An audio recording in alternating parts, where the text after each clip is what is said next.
Hey there guys, welcome back to a new video. You join me this morning, very early in the morning in fact, in the Peak District. We are doing a POV drive in my Polo GTI. This is something that I've been wanting to do for a while. I look like an absolute idiot right now with my head mount on for my GoPro, but I figured it'd be a good chance to sort of give you guys an idea what it's like driving the Polo. Obviously the car's had a fair bit done to it, so I can sort of talk you through the changes and my impression about the coilovers that I recently had put on, as well as the K-brace, and also just some future plans for the car, where I see it going, what kind of things I think the car needs doing, and yeah, thought it would just be a good idea. So here we are. The car is cold. I've literally just set off this morning. It's not too noisy in the cabin. I don't know if the GoPro is picking up the sound too well. I figured I'll let the car warm up a little bit, let you guys hear what it sounds like from inside the cabin. The car will be quite a bit louder very soon, which I'm sort of dreading, because I've got to drive around Germany for 6 days with a DCAT, so hopefully A, I don't get stopped by police, and B, I don't become deaf. Let's hope those things happen. But yeah, it's actually, to be fair guys, quite a subdued car to drive most of the time. If you put your foot down, it's a bit rowdy, and just driving like this, you can drive it like a daily driver. Yeah, so the coilovers, amazing difference straight off the bat. As I mentioned in the video, we had a bit of an issue. So I took the spacers off the car as the technician advised. I lowered the car as the technician said I could, but I supposedly went too low and there wasn't enough clearance, the tyre rubbed, and it damaged the coilovers. I know this is a rookie mistake, I know I should have checked for clearance. I think part of me was just like really excited to slam the car, yada yada yada. But yeah, it's not a massive issue. It's taking some paint off the spring, which I can sort. I've also got replacement, there's a dust cover that broke, and I've got a replacement spring seats for both sides. So luckily they're fitting me in the day before Germany, so that's getting sorted. But yeah, that's, you know, things happen. Oh well, life goes on. But yeah, a bit annoying. However, the coilovers are still fine, still drives absolutely perfectly, and here are the differences. So, standard suspension, as mentioned before, crap. I say crap, it's actually quite good, but when you lower it, you hit the bump stops really quick. So, yeah, coilovers sort that. The car overall just feels a lot more stable. It feels a lot more nimble. It just feels like everything got dialed up. Let's say it was on a 7 before, it's on an 8 or a 9 now. It feels really, really great. The other issue I ran into with the coilovers is the clearance for the exhaust over the rear torsion beam. Now, I don't think these cars can go that low. I think if you're running a standard exhaust system, which I think is 2.5 inch diameter, you would have the clearance over the rear beam.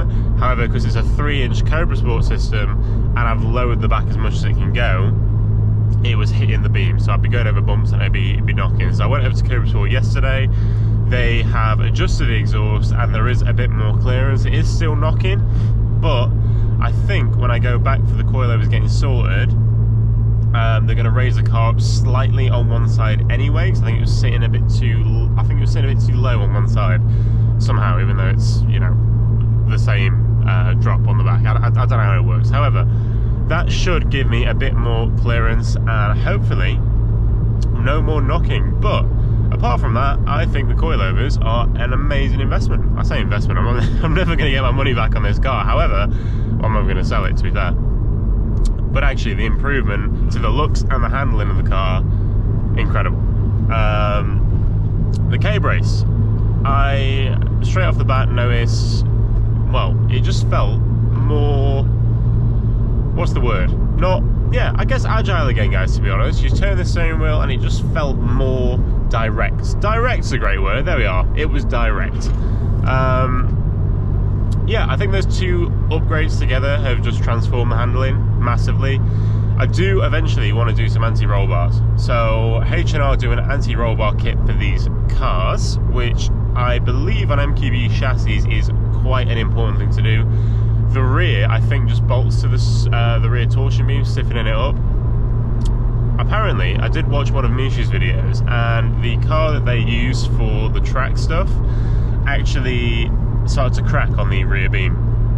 So whether that's a common issue or whether the anti-roll bar will help to prevent that, I'm not sure. But yeah, we'll see how that goes. I think they're about £500, unfortunately, but we will do that eventually. What else? What else for upgrades? So I think that's pretty much it for handling, in all fairness. I think there's enough money spent there. The next thing for me would be more power. So I am going back for stage 2 very shortly. In fact, I think it's a week today. So next week we are off to MRC tuning, which I'm very excited about. So the car will be running about 285 brake horsepower, and I'm hoping for a little bit more torque. But with the DQ250 gearbox that's in this car, you can't really go over 500 unless you're very clever with the mapping. So I'm running 508 Newton meters. Maybe I'll get a bit more out of it. However, the torque is immense in this car, so I'm not overly bothered about that.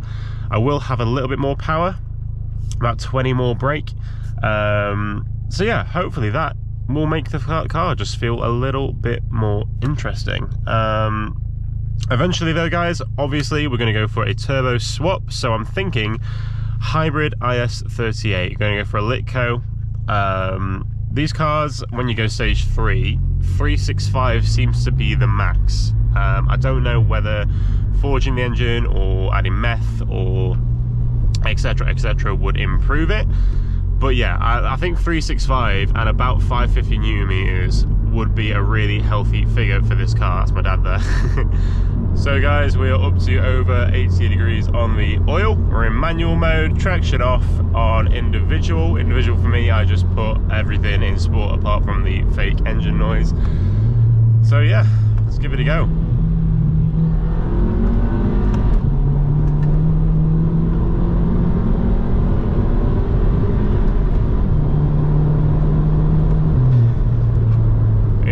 It's quite nippy. Oh, right, so if you guys can hear that, I don't know if it'll come across on camera.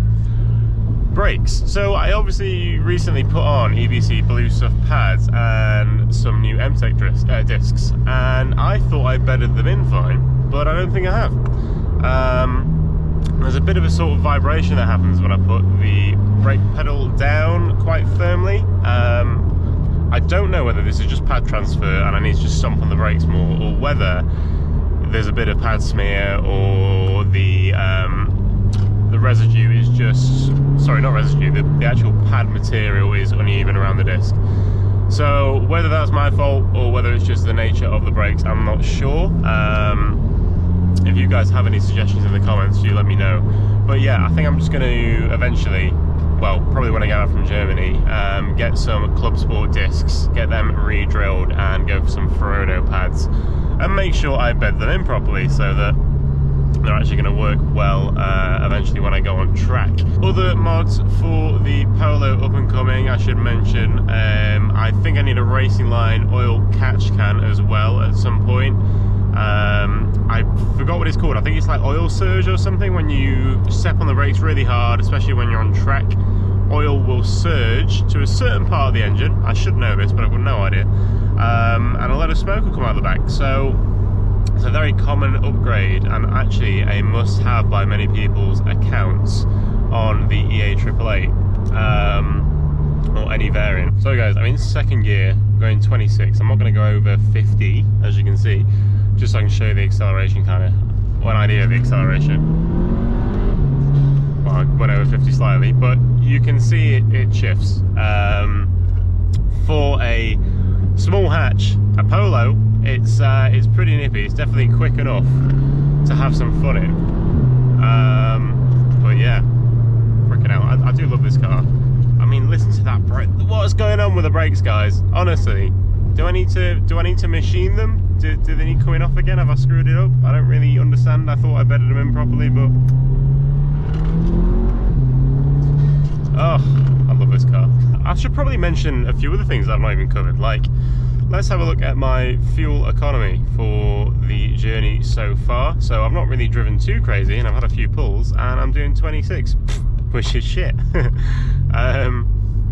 I went out for a drive the other night, and what did I get? Yeah, I went to Mexico, and it was about 16 miles per gallon. So yeah, these cars are thirsty if you enjoy them. Honestly, people don't really realise, but as soon as you turbocharge a small engine and you push some power out of it, you are gonna get through some fuel. I think what I'll do now is I'll pop down the windows a little bit, and just let you guys hear it in a sort of more built-up environment. Like, it's quite noisy as it is now, so I'm slightly worried about it going to stage 2. I think it might just be a little bit chaff, a little bit asbo, but you know, I'm not gonna lie, kind of like it, kind of like that. You can get a tiny bit of overrun on the standard map. I see a lot of people talking about DSG farts in these cars, because they're not all that prone to doing it. Apparently DSG farts are literally just a slower gear change and release of pressure. And if your car doesn't fart, it's probably changing gear quicker, so it's actually a good thing if it doesn't. But I'll just kind of... There we go. You can get it to do it if you sort of rev it out in first. Second and third's a little harder to achieve, but it does actually, to be honest guys, these cars are really well insulated. Like, inside the cabin doesn't sound as good at all. But as soon as you're outside the car, like, I was at Cobra Sport yesterday, as I mentioned, and they did a road test after they adjusted the exhaust. The car sounds really great from the outside as is, to be honest. I definitely need a back box putting on it after I've decatted it, sports catted it. But yeah, the bass from the exhaust note and just the sound of it in general just sounds incredible. I think if you guys want to get one of these cars and you want to get an exhaust system for it, I would actually recommend the Cobra Sport, essentially a back box delete with a res in the middle. You get a great amount of noise out of it, and you also get yeah, just like this really bassy tone. It's like an unusual tone from a car, but it just sounds awesome. I just love it.